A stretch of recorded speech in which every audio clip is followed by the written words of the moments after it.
नमस्कार दोस्तों, बाबा लॉज में आप सभी का स्वागत है। आज हम यहाँ पे पॉक्सो के कुछ क्वेश्चंस को डिस्कस करने जा रहे हैं।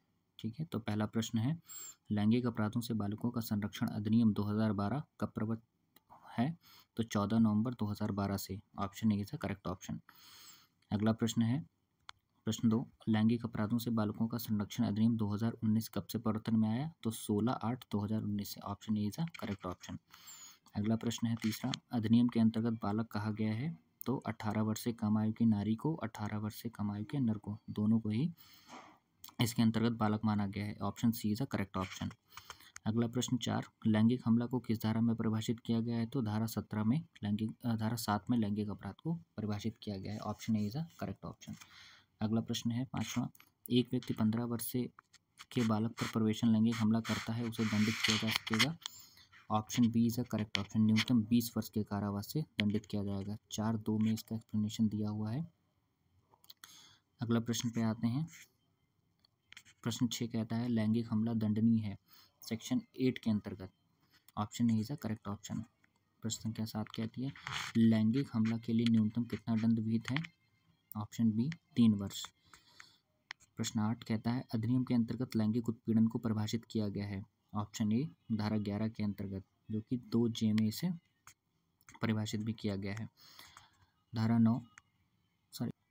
प्रश्न 9, अधिनियम के अंतर्गत लैंगिक उत्पीड़न को दंडनीय बनाया गया है धारा 12 के अधीन।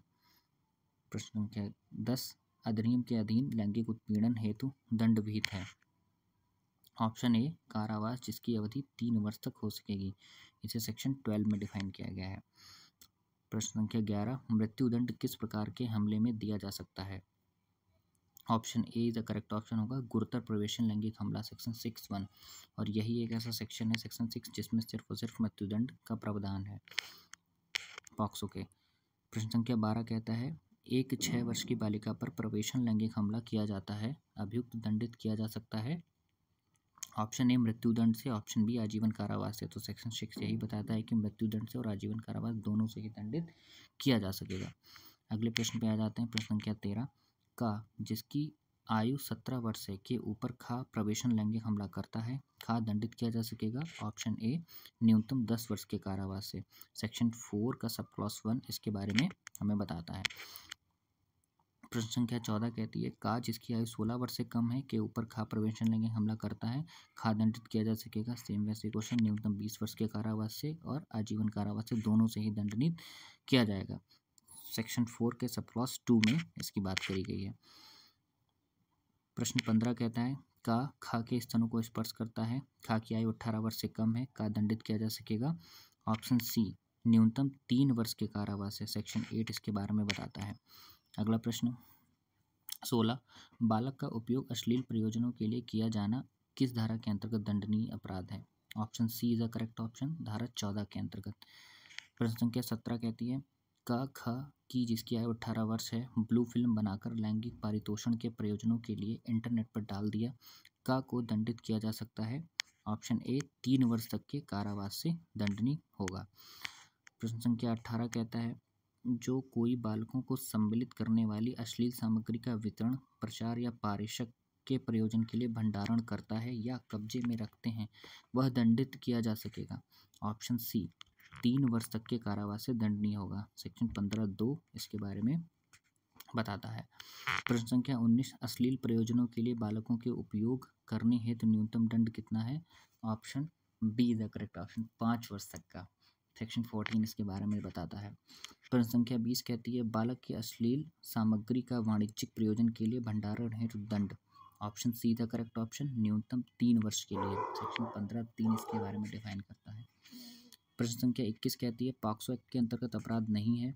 तो option A is the correct option, बालक को सम्मिलित करने वाली अश्लील सामग्री का रिपोर्टिंग करने के लिए प्रयोजन से प्रदर्शन करना। सेक्शन 15 के सब क्लॉज 2 में इसे डिफाइन किया गया है।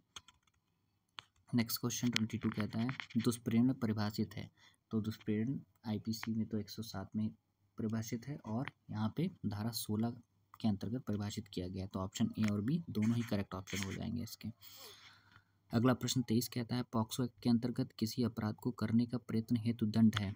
ठीक है, तो ऑप्शन ए कहता है कि अपराध के लिए उपबंधित कारावास का आधा और बी कहता है जुर्माना। तो ऑप्शन ए और बी दोनों ही करेक्ट हो जाएंगे इसमें। सेक्शन 18 इसके बारे में बताता है। अगला प्रश्न, किसी अपराध को करने का प्रयत्न किस धारा के अंतर्गत दंडनीय अपराध है? तो option B is the correct option, धारा 18 के अंतर्गत। प्रश्न संख्या 25, इस अधिनियम के अधीन बालक के विरुद्ध कारित अपराध की सूचना जानकारी रखने वाला व्यक्ति किसे देगा? ऑप्शन ए विशेष किशोर पुलिस यूनिट को, ऑप्शन बी स्थानीय पुलिस यूनिट को। तो दोनों ही करेक्ट ऑप्शन हो जाएंगे, ए और बी, यानी कि option C is the correct option. Section 19 में इसे परिभाषित डिफाइन भी किया गया है। 26 कहता है, इस अधिनियम के अंतर्गत बालक के विरुद्ध अपराध की रिपोर्ट किस धारा के अंतर्गत की जाती है? तो 19 और 20 दोनों के अंतर्गत इसको लिखा जाता है। Option D the correct option. धारा 19, प्रश्न संख्या 27 कहता है, धारा 19 के अंतर्गत बालक के विरुद्ध अपराध होने की सूचना कौन दे सकेगा? तो केवल बालक का संरक्षक, बालक के माता पिता, केवल बालक के रिश्तेदार, कोई भी व्यक्ति जो अपराध की जानकारी रखता है। तो option D is the correct option, कोई भी व्यक्ति जो इसके बारे में जानकारी रखता है वह अपराध की जानकारी दे सकेगा। सेक्शन 19 में कहता है, जिस स्थान पर इस अधिनियम के अधीन बालक के विरुद्ध अपराध किया जाना है वहाँ का कार्मिक विशेष किशोर पुलिस यूनिट या स्थानीय पुलिस यूनिट को देगा। तो इसका सही आंसर हो जाएगा धारा 20 के अंतर्गत देगा। ठीक है। अगला प्रश्न 29 कहता है, धारा 19 के अधीन बालक के विरुद्ध अपराध की सूचना देने की बाध्यता है। ऑप्शन ए अधिनियम के अधीन अपराध की संभावना होने पर, ऑप्शन बी बालक के विरुद्ध अपराध होने की जानकारी होने पर। तो दोनों ही कंडीशंस में ये बाध्यता हो जाएगी। Option C is the correct option, A and B both. ये सेक्शन 19 से डिफाइन करता है। अगला प्रश्न 30 कहता है, बालक के विरुद्ध अपराध होने पर अधिनियम की किस धारा के अंतर्गत प्रथम सूचना रिपोर्ट दर्ज कराई जाएगी? तो option A is the correct option, 19(2) के अधीन एफआईआर दर्ज होगी। प्रश्न संख्या 31 कहता है, कोई व्यक्ति जो धारा 19 की उपधारा 1 या धारा 20 के अधीन किसी अपराध के लिए जाने की रिपोर्ट करने में विफल रहता है वह दंडनीय होगा, किसी भी प्रकार के कारावास से जो 6 मास तक का हो सकेगा और जुर्माने दोनों से ही। तो 21(a) एक इसके बारे में, 21 का सब क्लॉज 1 इसके बारे में बताता है। ठीक है। अगले प्रश्न पे आ जाते हैं। 32, किसी कंपनी या किसी संस्था का भार साधक कोई व्यक्ति धारा 19(1) के अधीन किसी अपराध के किए जाने की रिपोर्ट करने में असमर्थ रहता है तो वह दंडनीय होगा। ऑप्शन ए कहता है कारावास जिसकी अवधि 1 वर्ष तक हो सकेगा, ऑप्शन बी जुर्माने से, या सी ए और बी दोनों से। तो 21(2) इसके लिए प्रावधान करता है। ठीक है।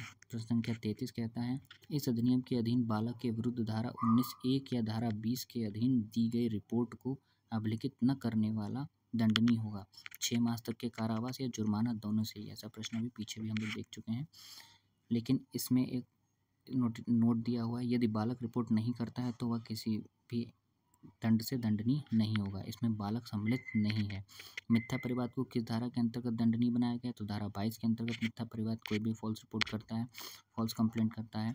फिर 35 कहता है, अधिनियम के अंतर्गत किसी व्यक्ति को अपमानित करने हेतु मिथ्या परिवाद के लिए कितना दंड विहित है? तो option A is the correct option, कारावास जो 6 मास तक हो सकेगा। ठीक है। सेक्शन 22 इसके बारे में बात करता है। प्रश्न संख्या 36 कहती है, बालक के कथन को कौन अभिलिखित करता है? ऑप्शन ए उपनिरीक्षक की पंक्ति से अन्यून किसी पुलिस अधिकारी द्वारा, ऑप्शन बी निरीक्षक से अन्यून किसी महिला पुलिस अधिकारी द्वारा। तो यहाँ पे एक चीज़ ध्यान रखने योग्य है कि उपनिरीक्षक की पंक्ति से अन्यून किसी पुलिस अधिकारी द्वारा, अगर वो महिला है उन्हीं हो सकती है तो उस महिला के द्वारा, अगर उपनिरीक्षक नहीं है तो महिला उसे रिकॉर्ड नहीं करेगी, यानी कि उपनिरीक्षक की पंक्ति से अन्यून कोई भी पुलिस अधिकारी, क्योंकि इसकी व्याख्या कहती है कि किसी भी स्त्री पुलिस अधिकारी द्वारा अभिलिखित किया जाएगा, लेकिन वो उपनिरीक्षक पंक्ति से अन्यून नहीं होना चाहिए। ठीक है। अगला प्रश्न 37 कहता है, धारा 25 के अधीन बालक के कथन को अभिलिखित करता है कौन? तो 25 में सीधा सीधा मजिस्ट्रेट जो है उसके कथनों को अभिलिखित करेगा। 38 कहता है, यदि बालक शारीरिक या मानसिक रूप से निःशक्त है तो उसका कथन अभिलिखित करने में मजिस्ट्रेट या पुलिस अधिकारी सहायता लेगा। तो किसकी सहायता लेगा? विशेष शिक्षक की, उस क्षेत्र के विशेषज्ञों की, बालक से संपर्क की रीति से सुपरिचित किसी भी व्यक्ति की। तो option D is the correct option, ये तीनों की ही सहायता ले सकता है। सेक्शन 26 का सब क्लॉज 3 इसके बारे में बताता है। बालक की चिकित्सकीय परीक्षा का प्रावधान अधिनियम किस धारा में है? तो option B is the correct option, धारा 27 में। विशेष न्यायालय पदाभिहित कौन करता है? तो विशेष न्यायालय को 28 सेक्शन में डिफाइन करते हैं सब क्लॉज 1 में, राज्य सरकार उच्च न्यायालय के मुख्य न्यायाधीश के परामर्श से करेगा। प्रश्न संख्या 41 कहती है, इस अधिनियम के अंतर्गत अपराधों के त्वरित विचारण के लिए विशेष न्यायालय किस न्यायालय को पदाभिहित किया जा सकेगा? तो इसका ऑप्शन ए सही हो जाएगा, सेशंस न्यायालय। ठीक है, सेक्शन 28 का प्रोविजो इसके बारे में बताता है। 42 क्वेश्चन कहता है, विशेष लोक अभियोजक की नियुक्ति कौन करता है? तो राज्य सरकार विशेष लोक अभियोजक की नियुक्ति करती है। सेक्शन 32 इसके बारे में बात करता है। इसकी एलिजिबिलिटी 7 साल होनी चाहिए। 43 प्रश्न कहता है, विशेष लोक अभियोजक की नियुक्ति हेतु वही व्यक्ति पात्र होगा जो अधिवक्ता के रूप में 7 वर्ष से अन्यून अवधि के लिए व्यवसाय में रहा हो। इसके बारे में भी पीछे बताया था कि कब तक उसने प्रैक्टिस करी हो, कम से कम 7 वर्ष। अगला प्रश्न है 44, विशेष न्यायालय अपराध का संज्ञान ले सकता है। सेक्शन 33 बताता है इसके बारे में, परिवाद प्राप्त होने पर और पुलिस रिपोर्ट दोनों पे ही। तो option C is correct option हो जाएगा। 45 कहता है, विशेष न्यायालय आदेश दे सकता है दंड का, प्रतिकर संदाय का, पुनर्वास का, उपयुक्त सभी का। तो 33(8) सभी के बारे में बात करता है। सेक्शन 33 का सब क्लॉज 8 अगर आप देखेंगे तो वहाँ पे तीनों ही बातें देखने को मिल जाती हैं। Option D is a correct option. 46 question कहता है, विशेष न्यायालय के समक्ष कार्यवाहियों में लागू होता है लैंगिक अपराधों से बालकों का संरक्षण अधिनियम और दंड प्रक्रिया संहिता, दोनों ही लागू होते हैं, इसलिए ऑप्शन ए और बी दोनों ही करेक्ट हो जाएंगे। सेक्शन 33 का सब क्लॉज 9 इसके बारे में बात करता है। उसके बाद में कह रहा है 47, अधिनियम के अंतर्गत कोई व्यक्ति बालक है या नहीं है, 18 वर्ष से कम का या नहीं का अवधारण कौन करता है? तो इसके लिए विशेष न्यायालय। ठीक है ना, सेक्शन 34 इसके बारे में बताता है। 48 क्वेश्चन कहता है, विशेष न्यायालय द्वारा अपराध का संज्ञान लिए जाने के कितने दिन के भीतर बालक का साक्ष्य अभिलिखित किया जाएगा? तो सेक्शन 35 इसके बारे में बताता है 30 दिन के भीतर। 49 कहता है कि विशेष न्यायालय यथासंभव अपराध का संज्ञान लिए जाने की तारीख से कितने दिन के भीतर विचारण करेगा? तो वो 1 वर्ष के भीतर विचारण करेगा। 35 का सब क्लॉज 2 इसके बारे में बताता है। प्रश्न संख्या 50 कहता है, कैमरा प्रोसीडिंग के बारे में, विचारण बंद कमरे में किया जाएगा, किस धारा में कहा गया है? तो 37 में कहा गया। कैमरा का मतलब होता है किसी बंद कमरे या किसी एकांत जगह में। 51 कह रहा है कि न्यायालय बालक का साक्ष्य लेते समय सहायता ले सकेगा, तो किसकी सहायता लेगा? शारीरिक या मानसिक रूप से निःशक्त है तो विशेष शिक्षक की ले सकेगा, यानी सेक्शन 38 इसके बारे में बताता है हमें। यदि बालक 52 क्वेश्चन कहता है, यदि बालक मानसिक या शारीरिक रूप से निःशक्त है तो उसका साक्ष्य अभिलिखित किया जा सकेगा विशेष शिक्षक के द्वारा। बालक से संपर्क में रीति में सुपरिचित कोई भी व्यक्ति। ऑप्शन सी कहता है, कोई विशेषज्ञ जो विशेष आर्ता रखता हो या उपयुक्त सभी। तो इसमें ऑप्शन सारे करेक्ट हो जाएंगे। 38 का सब क्लॉज 2 इसके बारे में ही बताता है। Option D is the correct option. Question 53, बालक इस अधिनियम के अधीन किसी अपराध के लिए विधि व्यवसाय की सहायता ले सकता है। ठीक है, धारा 40 के अंतर्गत इसे डिफाइन किया गया है। ठीक है, 53 का option A is the correct option. 54 कहता है, बालक का कुटुंब या संरक्षक अधिवक्ता नियुक्त करने में असमर्थ है तो उन्हें अधिवक्ता कौन उपलब्ध कराएगा? विधिक सेवा प्राधिकरण। ठीक है, option A is the correct option. ये सेक्शन 40 का प्रोविजो में देखने को मिलता है। अगला प्रश्न आ जाता है 55, अनुकल्पित दंड अल्टरनेट प्रॉमिस का प्रावधान किया गया है ऑप्शन ए धारा 42 में। ठीक है, अगला प्रश्न है 56 कहता है, निम्न में से कौन सी धारा दंड विधि संशोधन अधिनियम 2013 द्वारा प्रस्तावित की गई? तो सेक्शन 42 को option B is the correct option है। एक व्यक्ति इस अधिनियम के अधीन अपराध किया है, वहीं अपराध भारतीय दंड संहिता के अंतर्गत भी दंडनीय है। व्यक्ति दोषी पाए जाने पर उसे किस अधिनियम से दंडित किया जाएगा? तो पहला ऑप्शन कहता है लैंगिक अपराध से बालकों का संरक्षण अधिनियम के अधीन, बी कहता है भारतीय दंड संहिता के अधीन। तो दोनों ही ऑप्शन करेक्ट हैं, लेकिन इसमें जो गुरुतर यानी जो ग्रेटर पनिशमेंट होगा उससे दंड किया जाएगा इसमें। 58 हमें बताता है, इस अधिनियम के प्रयोजन को कार्यान्वित करने के लिए नियम बनाने की शक्ति किसे प्राप्त है? तो नियम सीधा सीधा सेक्शन 45 कहता है कि केंद्रीय सरकार बनाएगी।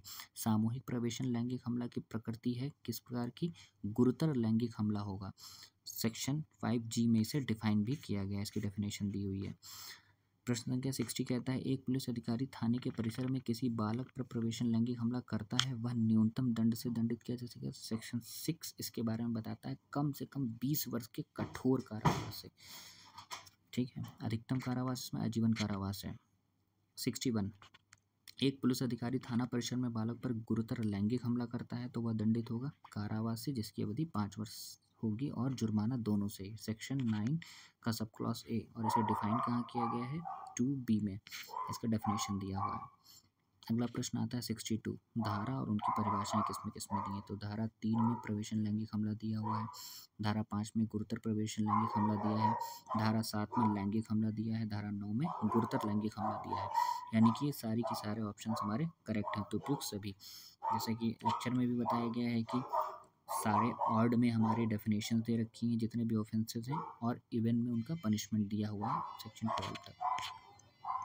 फिर 63 क्वेश्चन देखते हैं, इस अधिनियम के अंतर्गत अधिकतम दंड कितना है। तो अधिकतम दंड सेक्शन 6 में दिया हुआ है, option D is correct option, मृत्युदंड।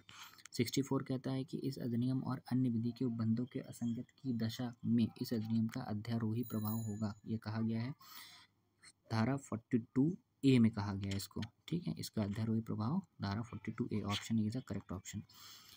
65 क्वेश्चन कहता है अधिनियम के क्रियान्वयन की मॉनिटरिंग कौन करता है। तो ऑप्शन सी, यथास्थित ए बी दोनों, बालक अधिकार संरक्षण के लिए राष्ट्रीय आयोग करेगा और बालक अधिकार संरक्षण के लिए राज्य आयोग कर सकेगा। सेक्शन 44 इसके बारे में डिफाइन करता है। 66 क्वेश्चन कहता है बालक से अभिहित ऐसे व्यक्ति से है जिसकी आयु 18 वर्ष से कम है, ठीक है। ऑप्शन सी करेक्ट हो जाएगा। 67 कहता है निम्नलिखित में से युग्म को सुमेलित की नहीं है। तो पहला है प्रवेशन लैंगिक हमला 10 वर्ष, गुरुतर प्रवेशन लैंगिक हमला 20 वर्ष का दंड, गुरुतर लैंगिक हमला 5 वर्ष। तो उपयुक्त सभी, ठीक है। Option is a correct option हो जाएगा इसका। अगला है निम्नलिखित में से कौन सा सही सुमेलित युग्म नहीं है पूछा है। तो ऑप्शन सी, बालकों के अश्लील सामग्री का प्रशासन या वितरण 3 वर्ष, ठीक। तो ये ऑप्शन इसका गलत हो जाएगा। अगले क्वेश्चन पे चलते हैं। 69 कहता है निम्नलिखित में से कौन सा सही सुमेलित युग्म नहीं है। तो दुष्प्रेरण के लिए दंड धारा 17 में दिया हुआ, अपराध को कारित करने का प्रयत्न करने के लिए दंड धारा 18 में दिया हुआ है, अश्लील प्रयोजन के लिए बालकों का उपयोग दंड अध्याय 3 में दिया हुआ है, ठीक है। अगला कहता है डी, मिथ्या परिवाद या सूचना के लिए दंड धारा 23 में दिया। तो यही ऑप्शन इसका करेक्ट हो जाएगा, ऑप्शन डी, ठीक है। अगला प्रश्न है 70, लैंगिक अपराधों के बालकों का संरक्षण अधिनियम 2012 की धारा 25 के अनुसार CRPC 164 के अंतर्गत मजिस्ट्रेट द्वारा दर्ज किए जाने वाला बालक का कथन। तो ये कहता है अभियुक्त के अधिवक्ता की उपस्थिति में दर्ज नहीं किया जाएगा, ठीक है। सेक्शन 25 का प्रोविजो यही बताता है हमको इसमें। अगला प्रश्न है लैंगिक अपराधों से बालकों का संरक्षण अधिनियम 2012 के अंतर्गत निम्न में से कौन सी शर्तों का पालन बालक से परीक्षण अथवा उसके बयान अभिलिखित करते समय की जानी चाहिए।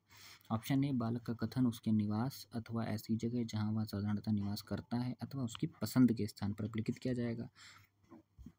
अगला ऑप्शन है जहाँ तक संभव हो बालक का बयान उप निरीक्षक की पंक्ति के अन्यून महिला पुलिस अधिकारी द्वारा अभिलिखित किया जाएगा, ठीक है, जो पुलिस वर्दी में नहीं होनी चाहिए।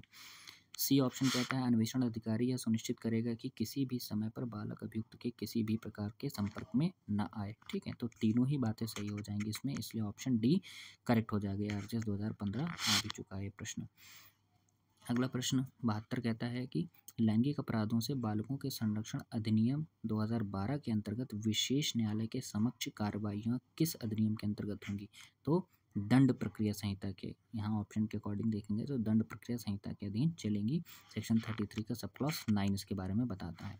73 प्रश्न कहता है कि लैंगिक अपराधों से बालकों के संरक्षण अधिनियम 2012 के अंतर्गत विशेष न्यायालय के समक्ष कौन कार्रवाइयों का संचालन करेगा। तो विशेष लोक अभियोजक, ठीक है। इसकी परिभाषा 2M में स्पेशल PP की दे रखी है और सेक्शन 32 इसके बारे में बताता है। अगला प्रश्न आता है 74, लैंगिक अपराधों से बालकों के संरक्षण अधिनियम 2012 के अंतर्गत विशेष न्यायालय अपराध का संज्ञान लेने के कितने दिनों के अंदर विचारण पूर्ण करने का प्रयास करेगा। तो ये 1 वर्ष के भीतर। ये पहले भी देख चुके हैं एक प्रश्न हम लोग ऐसा ही। सेक्शन 35 का सब क्लॉज 2 इसके बारे में बताता है। लैंगिक अपराधों से बालकों के संरक्षण अधिनियम 2012 के अंतर्गत जो कोई किसी बालक पर लैंगिक उत्पीड़न करेगा उसे कितनी अवधि के लिए कारावास की सजा दी जाएगी। 3 वर्ष एवं जुर्माना दोनों से दंडनीय किया जा सकता है। प्रश्न संख्या 76 कहती है लैंगिक अपराधों से बालकों के संरक्षण अधिनियम 2012 के अंतर्गत किस धारा में लैंगिक उत्पीड़न को परिभाषित किया गया है। तो धारा 11 के अंतर्गत लैंगिक उत्पीड़न को परिभाषित किया गया है। Option D is a correct option. 77 कहता है लैंगिक अपराध से बालकों के संरक्षण अधिनियम 2012 के अंतर्गत किस धारा में दुष्प्रेरण के लिए एबेटमेंट, तो सीधा सा धारा 17 में से दंड इसका निर्धारित है और 16 में इसके बारे में बताया गया है। 78 कहता है कि लैंगिक अपराधों से बालकों संरक्षण अधिनियम 2012 के अंतर्गत किस धारा में बालकों को विधिक व्यवसाय की सहायता, तो सेक्शन 40 में इसको प्रोवाइड किया गया। Option D is correct option. ऐसा प्रश्न हम लोग पीछे भी देख चुके हैं अभी। 79 कहता है लैंगिक अपराधों से बालकों के संरक्षण अधिनियम 2012 के अंतर्गत बालक का कथन अभिलिखित किस धारा के अंतर्गत किया जाएगा, धारा 24 में इसके कथनों को अभिलिखित किया जाएगा। प्रश्न संख्या 80 कहता है लैंगिक अपराधों से बालकों के संरक्षण अधिनियम 2012 की किस धारा के अंतर्गत मिथ्या परिवाद या मिथ्या सूचना के लिए दंड निर्धारित है, तो सेक्शन 22 में। Option A the correct option. 81 कहता है कि लैंगिक अपराधों से बालकों के संरक्षण अधिनियम 2012 कि किस धारा के अंतर्गत किसी अपराध को कारित करने के प्रयास के लिए दंड निर्धारित है, तो सेक्शन 18 में। 82 कहता है लैंगिक अपराधों से बालकों का संरक्षण अधिनियम 2012 किस तारीख को प्रभाव में आया, तो ऐसा प्रश्न स्टार्टिंग में हमने देखा था। Option be the correct option 14 नवंबर 2012, क्योंकि इसी दिन चिल्ड्रंस डे भी मनाया जाता है, तो इससे ईजी हो जाएगा याद करने में। 83 कहता है कि किस आयु से कम बच्चों के मामलों में प्रवेशन लैंगिक हमला गुरुतर प्रवेशन लैंगिक हमला हो जाता है, ठीक। Option be the correct option 12 वर्ष। 12 वर्ष से कम आयु का अगर कोई बालक है तो प्रवेशन लैंगिक हमला गुरुतर एग्रीवेटेड पेनिट्रेटिव गुरुतर प्रवेशन लैंगिक हमला हो जाता है। 84 कहता है अश्लील प्रयोजनों के लिए बालकों का उपयोग करने के लिए 5 वर्ष से कम कारावास नहीं हो सकता, ठीक है। तो option be the correct option इसका 84 का हो जाएगा। और इसी के साथ हमारे सारे प्रश्न यहीं पर समाप्त होते हैं, ठीक है। अगर आप लोग को ये सीरीज़ पसंद आ रही है तो प्लीज़ चैनल को लाइक करें, इस वीडियो को लाइक करें, चैनल को सब्सक्राइब करें।